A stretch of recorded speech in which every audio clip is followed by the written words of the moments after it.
Selling girls for sex. Now, earlier we showed you how it's happening all over the country. What's more alarming is just how much it's actually happening. Yeah, Texas comes in second in the country for the number of girls being sold for sex. Tyler police say it's happening to hundreds of girls right here. CBS 19's Taylor DeHaze took a look for herself. We went out to areas of East Texas where we were told sex trafficking happens. For 3 hours, we sat and we watched and came up with nothing big. While we did see some suspicious activity, we can't say for sure it's related to sex trafficking. And that's exactly why experts say it's a problem that's hard to fix.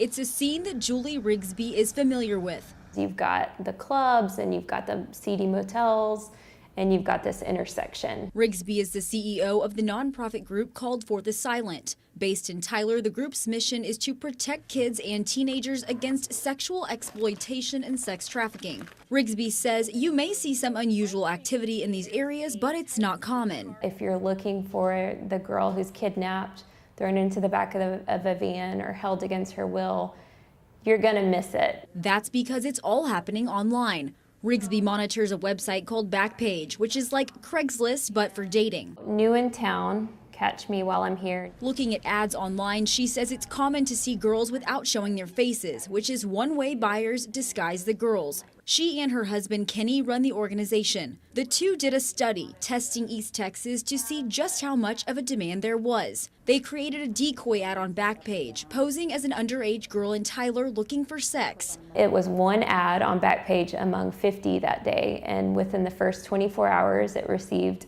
over 160 replies from local Tyler Johns and buyers. 160 men tried to purchase an underage girl for sex in just 24 hours. In our community, we do have a very high level of demand for prostitution. Young women and young girls are not lining up at the door volunteering to be prostitutes. For the Silent works closely with Tyler police to try and rescue victims and prosecute the sellers. We've literally talked to hundreds and hundreds of females involved in the life here in Tyler, Smith County, Texas. Jeff Roberts is an investigator for the Tyler Police Department. Regardless of the victim he talks to, Her story always started at an early age.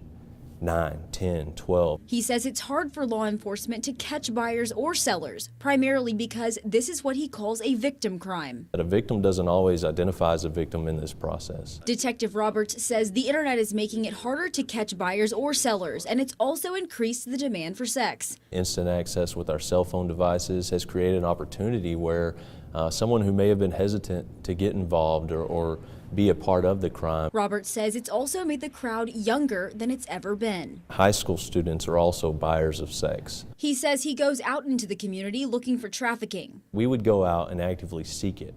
And really becomes one with the community. Getting the relationships with the hotels, getting the relationships with the people involved, the coalitions. Take a second look at this and realize that even though it looks like these girls are just working and they're willing, that you're oftentimes not seeing what's really beneath the surface. The Rigsbys say bringing awareness to the problem is the first step towards fixing it.